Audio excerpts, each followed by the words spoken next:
Please be turning with me this morning to the book of Ruth. To the book of Ruth. It is a joy to be with you today. We do have some who are visiting with us. We're always glad you're here. And it is by the good grace and providence of God that we have the opportunity to not only remember the sacrifice of Jesus on this first day of the week, but to assemble together and to worship together, Lord willing, in a way that would glorify God. The story of Ruth is a diamond in the darkness of a time of departure from God. Sometimes we read Judges and then we go read Ruth, and in our minds we completely separate the framework of time.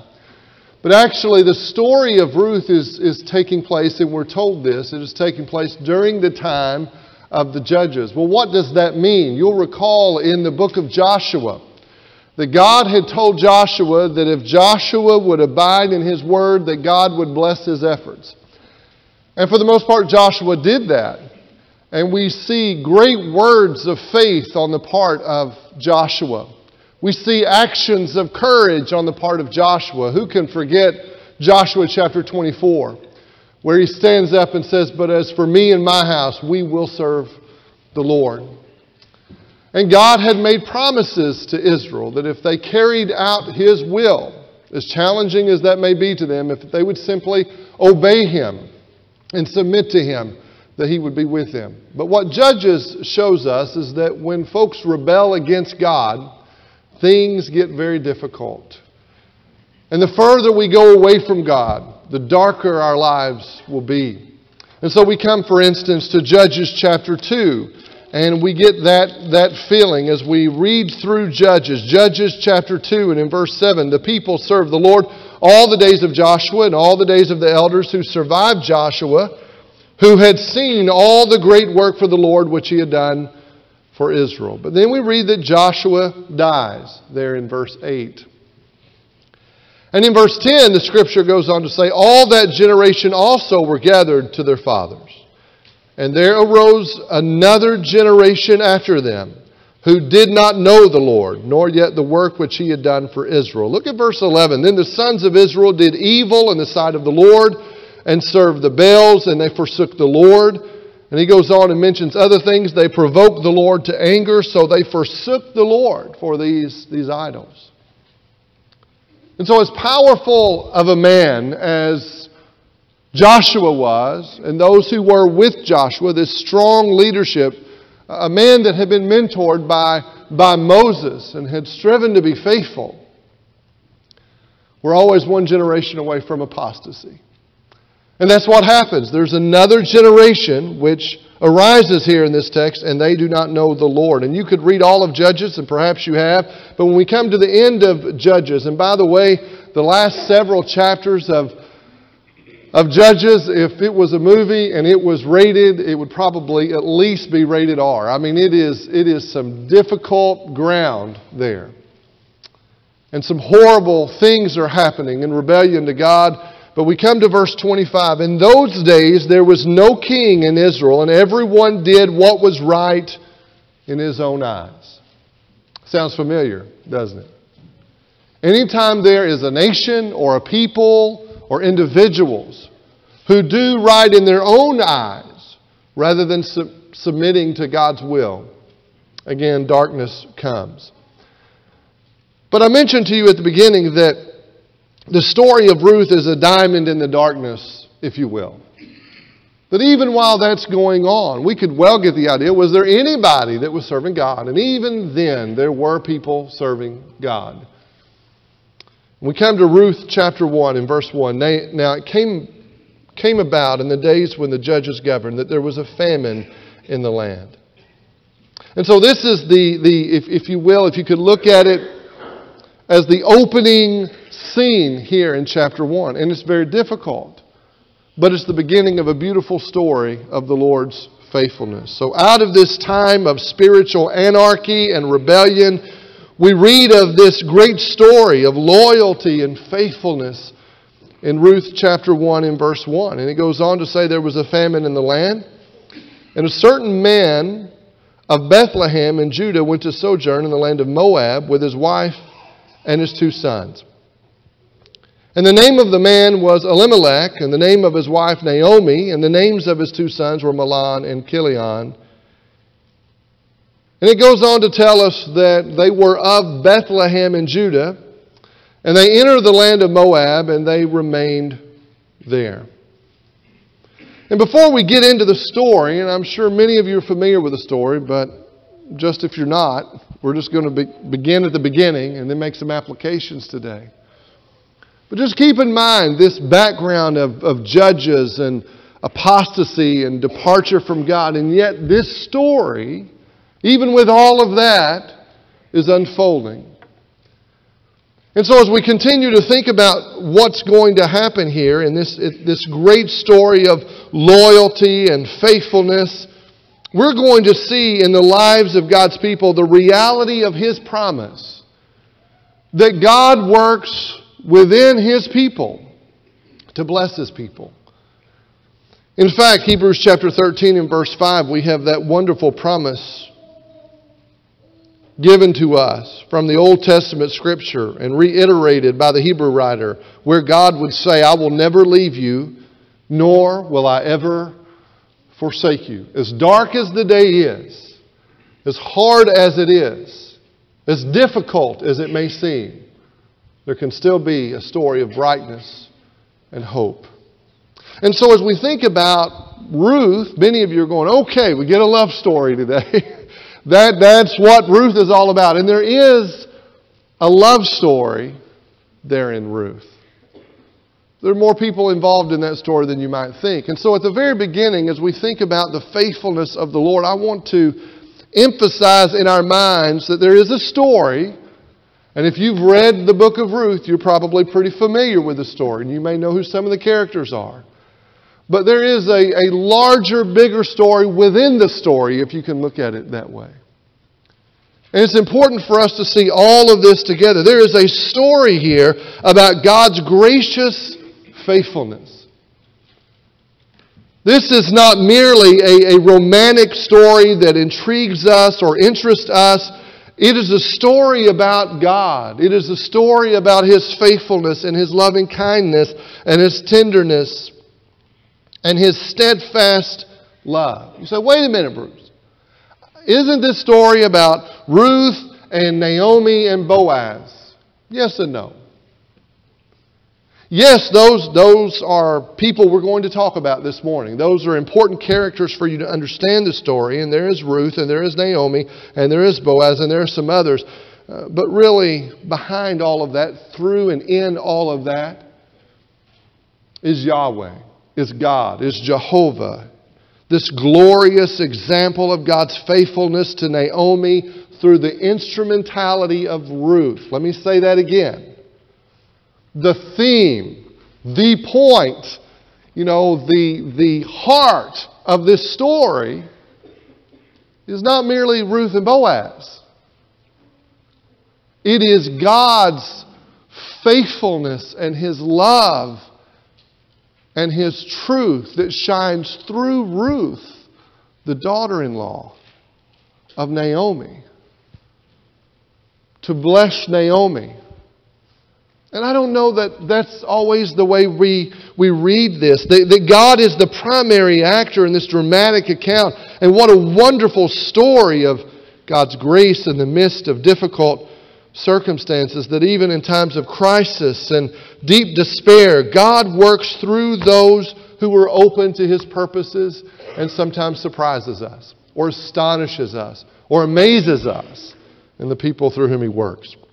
So let's look at this story so we can see the story within the story. Let's talk about what happens as we notice chapter 1 here of this particular text. And first of all, when you come right into chapter 1 with all of the background, we've read from Judges a little bit, we see tragedy striking people that were striving to live for the Lord.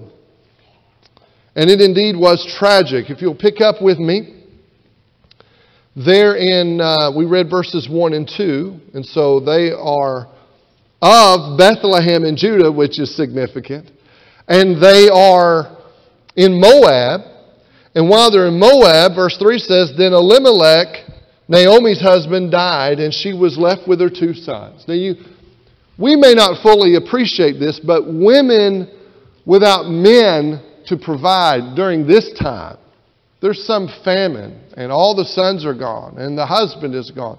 You are in extremely vulnerable places. And there are probably still places in the world, I don't know, it can be that way here, but not so much as it would have been here in the text. But there are places in the world where I'm sure that that's the case today. And so here Naomi is, who I believe must have been a faithful and a righteous woman, and her husband dies. They're off in Moab. They're away from home. And she still has her 2 sons, and they live 10 more years. But then what we have in verse 5 is that Mahlon and Chilion also die, and the woman was bereft of her 2 children and her husband. I want you, in your mind, to try to understand where she was emotionally. That she has been striving to please God and serve God, and here they are in this land, and she's lost her husband. Now she's lost both of her sons. She's got 2 daughter-in-laws, Orpah and Ruth. And this is the opening scene. This is the despair that she is in. And we read of it there in verse 5 that this takes place. Verse 6, she arose with her daughters-in-law that she might return from the land of Moab.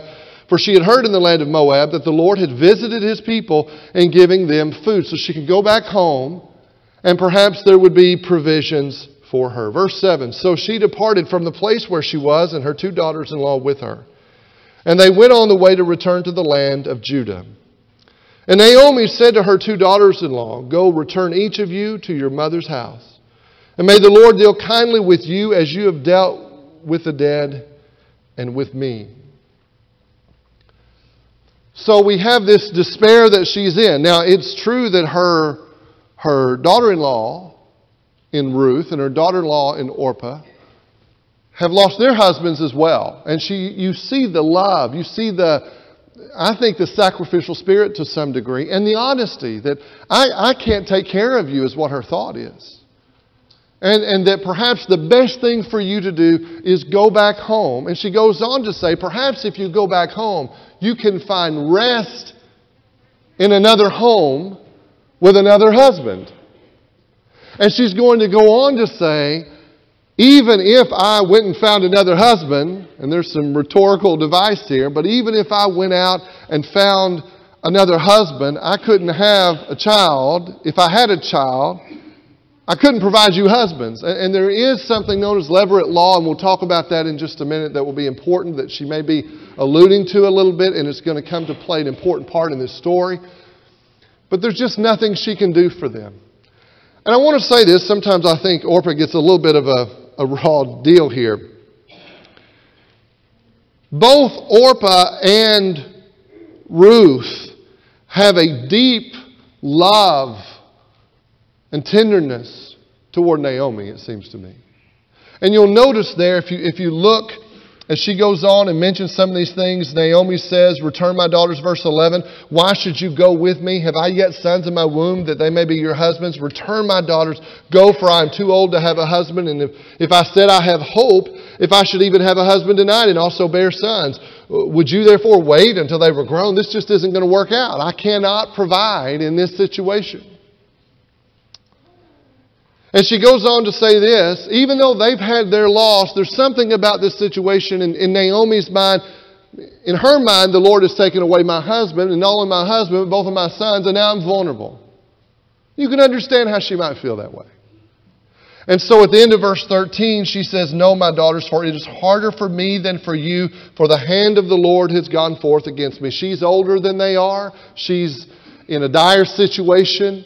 Her best hope is to go back where she is from. Look at verse 14. And they lifted up their voices and wept again, and Orpah kissed her mother-in-law, but Ruth clung to her. So it's not that Orpah said, okay, I'm out of here. I think she has great love, but she has adopted the philosophy that Naomi expressed to her, and that is, I've got to go back. And so she's going to leave her and she is weeping and crying aloud. But Ruth refuses to go back. She fundamentally says, don't talk to me about that anymore. Don't tell me to go back anymore. And notice her language there in verse 15. Then she said, behold, your sister-in-law, Naomi says this, has gone back to her people and her gods. Return after your sister-in-law. Ruth followed her. And Ruth says, do not urge me to leave you or turn back from following you. For where you go, I will go, and where you lodge, I will lodge, and your people shall be my people, and your God my God.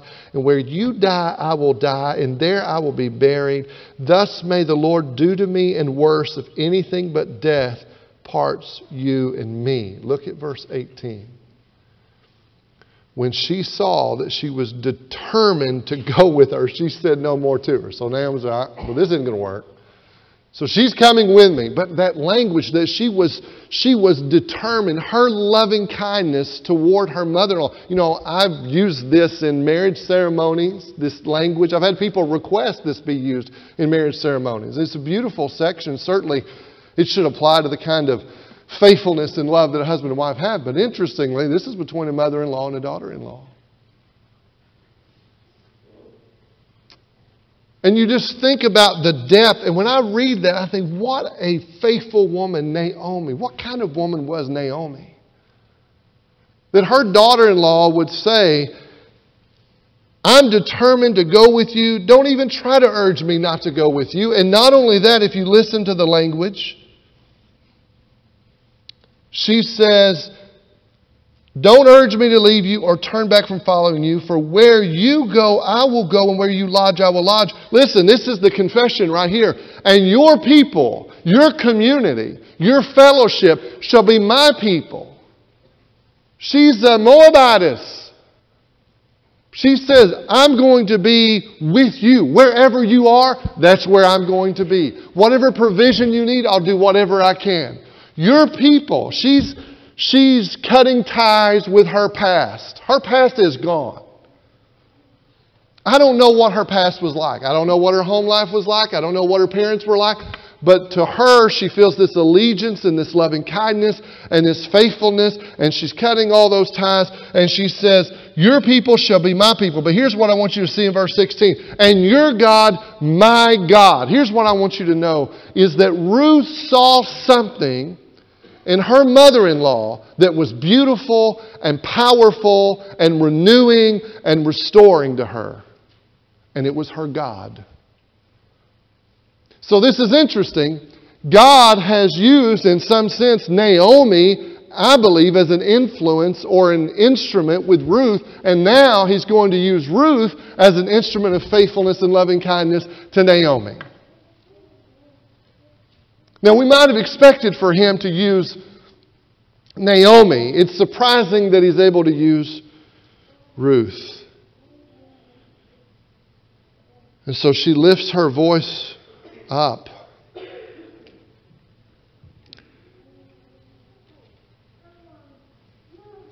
Naomi was a righteous woman. Look at chapter 1 and verses 20 and 21 as we think about this tragedy that has struck.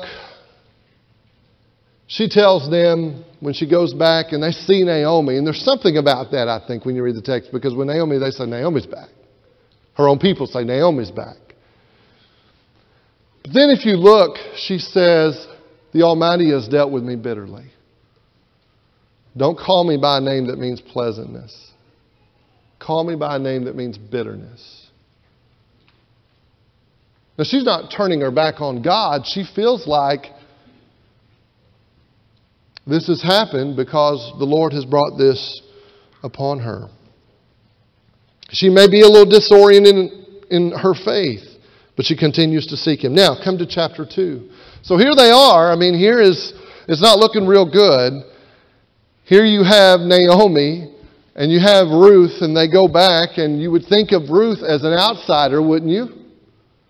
I mean, she's not really been part of this community. She's connected to Naomi. And so the question as they're going back has to be, are we even going to be able to survive? And so that leads us to chapter 2. And what we find in chapter 2 is that their lives will be sustained by God's good providence. And it's interesting when there's so much stuff going on in Ruth that's just stated that you have to think through, and there's a lot of Jewish customs going on and that kind of thing. But when they go back, we read about there being a barley harvest, and there was hope because of the barley harvest, because it began in the spring. We can read about it in Leviticus chapter 19 and verses 9 and 10. And the commandment was, or the request was, or more commandment, that there would be provisions for the foreigners. And she's clearly a foreigner. And so there is that teaching there regarding this particular barley harvest. And we come to chapter 2 and verse 2. And Ruth the Moabitess said to Naomi, "Please let me go to the field and glean among the ears of grain after one in whose sight I may find favor." And she said to her, "Go, my daughter."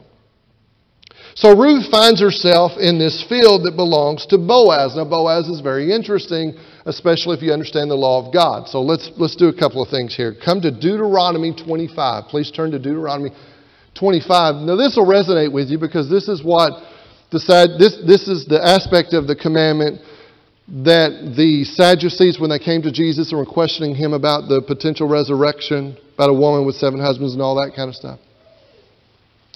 This is the background to that. So when we come to Deuteronomy chapter 25, verse 5, when brothers live together and one of them dies and has no son, the wife of the deceased shall not be married outside the family to a strange man.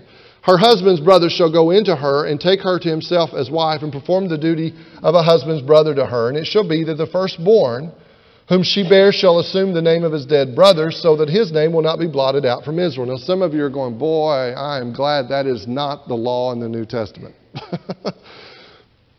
But there was a blessing in this. There was a cause of this. There was a reason for this. And he states it in verse 6 that this way his name will not be blotted out from Israel. And it had to do with property. It had to do with his name. It had to do with his reputation. It had all of that was going on here.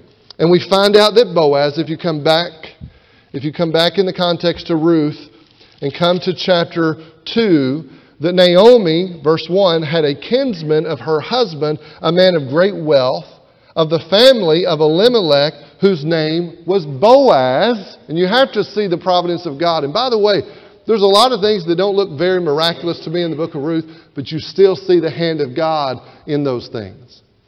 And so this is the field she's in verse 2, if you'll notice that. She's working with Boaz. He was a noble and a worthy man of standing and integrity. And Boaz noticed Ruth. And look at chapter 2, verses 5 through 9. He's going to help her, but he's not just going to do the minimum. He notices her. He has an appreciation for her. And we come to chapter 2 and verse 5. Then Boaz said to his servant, "Who was in charge of the reapers? Whose young woman is this?" And the servant in charge of the reapers replied, "She is the young Moabite woman who returned with Naomi from the land of Moab." And she said, "Please let me glean and gather after the reapers among the sheaves." And then she came and has remained from the morning until now. She has been sitting in the house for a little while. Then Boaz said to Ruth, "Listen carefully, my daughter. Do not go to glean in another field. Furthermore, do not go on from this one, but stay here with my maids. Let your eyes be on the field which they reap and go after them. Indeed, I have commanded the servants not to touch you. When you are thirsty, go to the water jars and drink from what the servants draw." Verse 10 says, and notice her response. Notice her humility and the beauty of it. She falls on her face and she bows to the ground and she says to him, "Why have I found favor in your sight, that you should take notice of me since I am a foreigner?" Verse 11.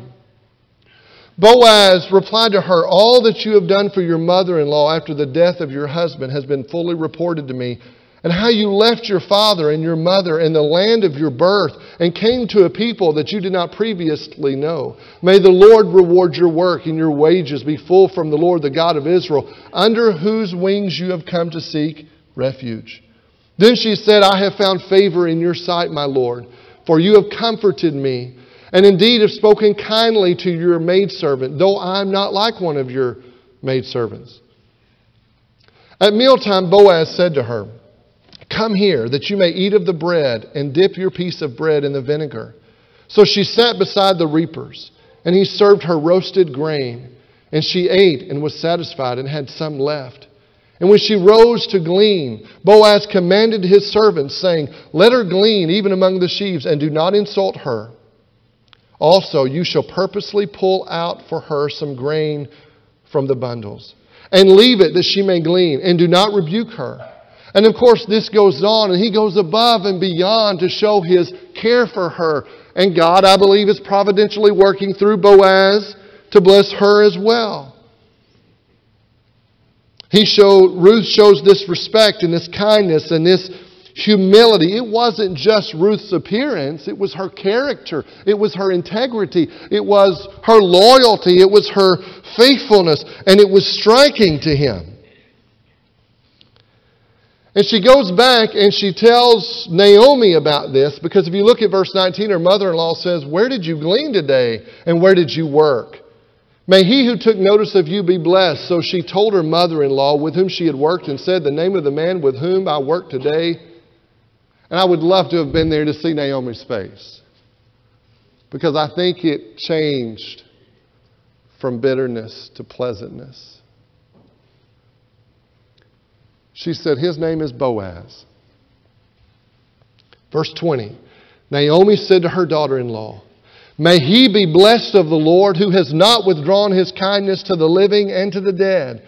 Again, Naomi said to her, The man is our relative. He is one of our closest relatives.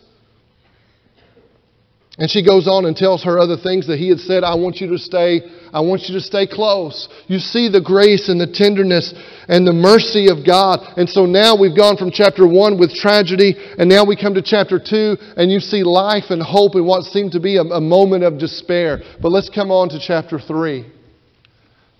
Now the Redeemer has been revealed in the story. And there's two ways for you to look at that.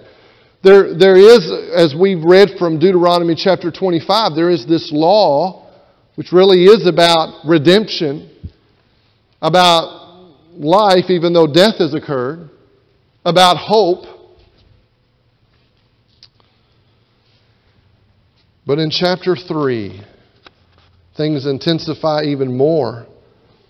And in verse 1, then Naomi, her mother-in-law, said to her, My daughter, shall I not seek security for you, that it may be well with you?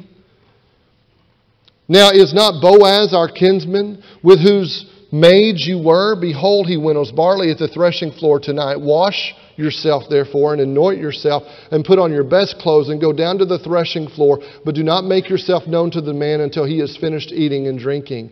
And it shall be when he lies down, that you shall notice the place where he lies, and you shall go and uncover his feet and lie down, and then you will tell what you shall do. And she said to her, I'll do all of that. Now I know there are some who try to say there's some kind of sexual act that's going on from this language. There's nothing in the language that indicates that to me at all. I don't think Ruth is being anything impure or lascivious or anything like that. I have to be careful how I use the word intimate. I do think it is an act of affection. I do think it is an act of respect. I do think it is a beautiful, pure scene. And she's initiating her affection for him. And by the way, that was authorized in the law for her to do that. And so she goes to him, and he awakes, we read, and he asks who she is. And notice the way she deals with him is such an act of humility and love. Verse 9, he says, Who are you? And she answered, I'm Ruth, your maid. So spread your covering over your maid, for you are a close relative. By the way, God uses that metaphorical language regarding his love for Israel as well.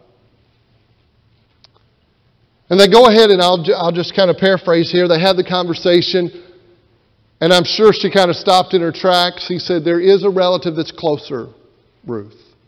I will redeem you, but we've got to do, that tells me something about Boaz. Boaz said, we've got to do this right. He goes to him with the elders of the people. He follows all the customs. He does everything he's supposed to do.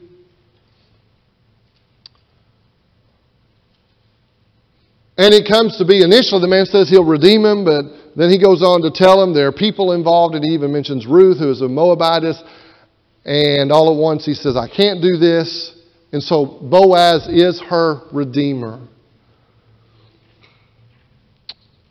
And it's a beautiful scene we have here in chapter 3. Let's read it together, verse 10. Then he said, may you be blessed of the Lord, my daughter. You have shown your last kindness to be better than the first by not going after young men, whether poor or rich. I think he's surprised that she has this affection and love for him. He said, do not fear. I will do for you whatever you ask. For all my people in the city know that you are a woman of excellence. Isn't that a tremendous statement that here we have this woman, a Gentile, a Moabitess, and they know of her character, they know of her love, they know of her faithfulness, and God is being faithful through her. And then we come to chapter 4. We come to chapter 4. In chapter 3, there's the language of spreading your covering over your maid. Earlier in chapter 2, walking under the wings of God. Ruth was doing all this. But when we come to chapter 4, there's healing, restoration. Remember how we started in chapter 1? They were broken. They felt loss. They felt all of those things. But in chapter 4, we have the healing, restoration of redemption. If we were to read verses 1 through 11, Boaz went to present the case to the relative and to the elders. But I want you to look at chapter 4 and verse 14. Let me back up a little. The elders affirmed that this was the right thing. So Boaz in verse 13 took Ruth, and she became his wife, and he went into her. And the Lord enabled her to conceive, and she gave birth to a son. And then the women said to Naomi, blessed is the Lord, who has not left you without a redeemer today. The same woman who said, call me bitterness. The same woman who had been broken. The same woman who felt the Lord had turned his hand against her. And may his name become famous in Israel. Listen to this language, verse 15. And may he also be to you a restorer of life and a sustainer of your old age. For your daughter-in-law who loves you is better to you than 7 sons who has given birth to him.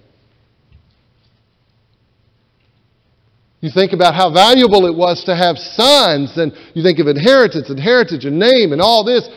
And they say Ruth was better than if you had 7 sons. Why? Because God's faithfulness and His grace and His mercy was working through Ruth. And it gets even better. I mean, you talk about divine reversal for Ruth and for Naomi. Boaz and Ruth have a child. And that son's name is Obed. Notice with me in verse 16,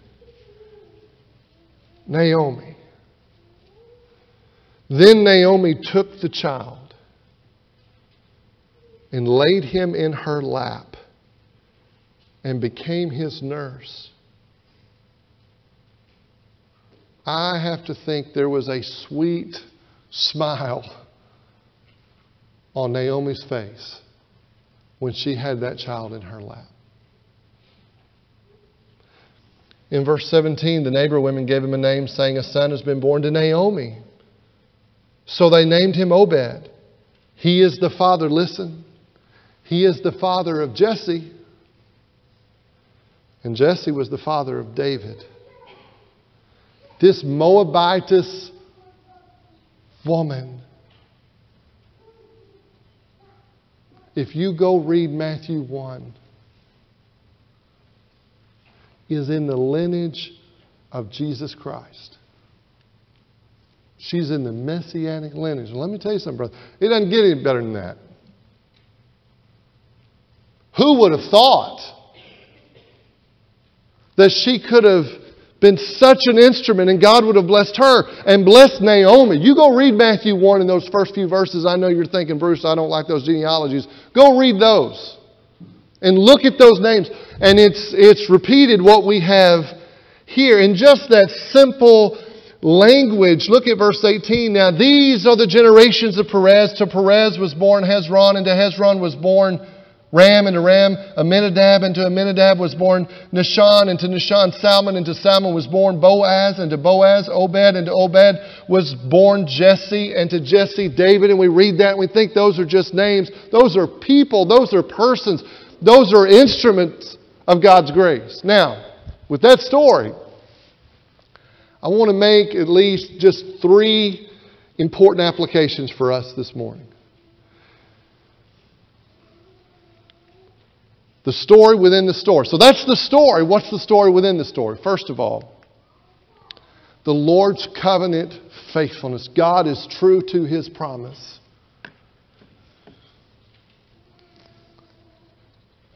There is a Hebrew word, and it's rendered differently. Sometimes loving kindness, sometimes mercy. The notion is Yahweh or God's faithfulness. Ruth is a book on a human and a divine level. And it portrays love and kindness and loyalty and faithfulness even in our losses, even in our pain, even in our struggle. And we see God's redemption and His restoration, and we see it most visibly through His people, and ultimately we see it most visibly through Jesus Christ. And brethren, if we think of this just as, and I'm not downing the notion of the romance between Boaz and Ruth, but if that's all we see, there's much more here, that God will be faithful to His people in whatever situation they find themselves. We have this kinsman redeemer who acted on behalf of Ruth in order to offer redemption and hope that she would never have expected. Who was really acting? Well, there was Boaz. She happens to be in the field of Boaz, and Boaz ends up being her redeemer of sorts. Who's really redeeming? Yes, Boaz is redeeming, but God is the great Redeemer, is redeeming.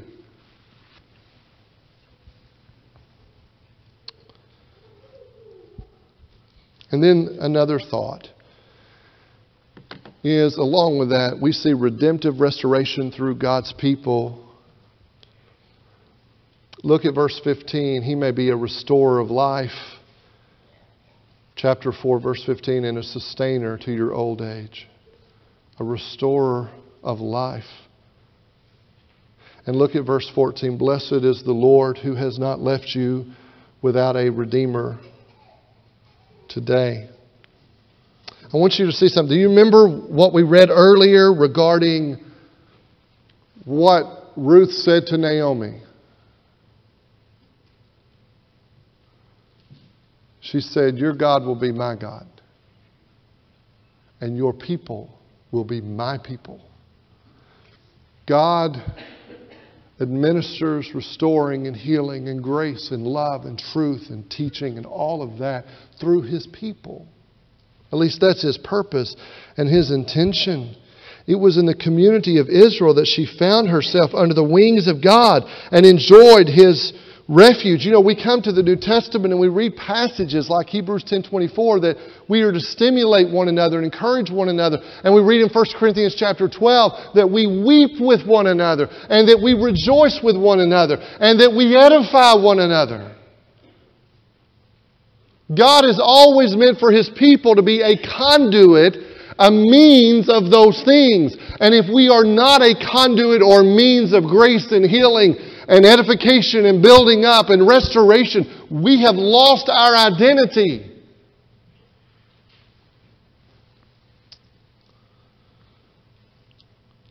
I want to share with you an article that a brother in Christ wrote, and very well.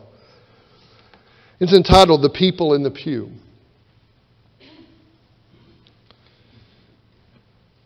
The people in the pew. They are parents burdened because of their prodigal children.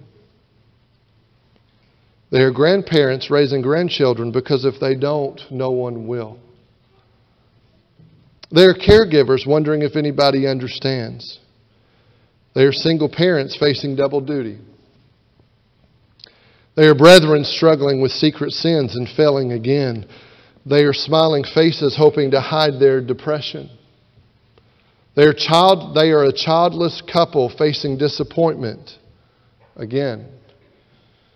They are folks facing both cancer and fears. They are parents who have had to do the unthinkable bury a child. They are parents struggling to raise a special needs child. They are brothers and sisters who have done everything they know to keep their marriage going, but it has failed.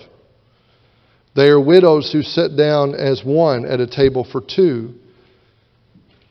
They are sisters who harbor the secret of being a battered wife.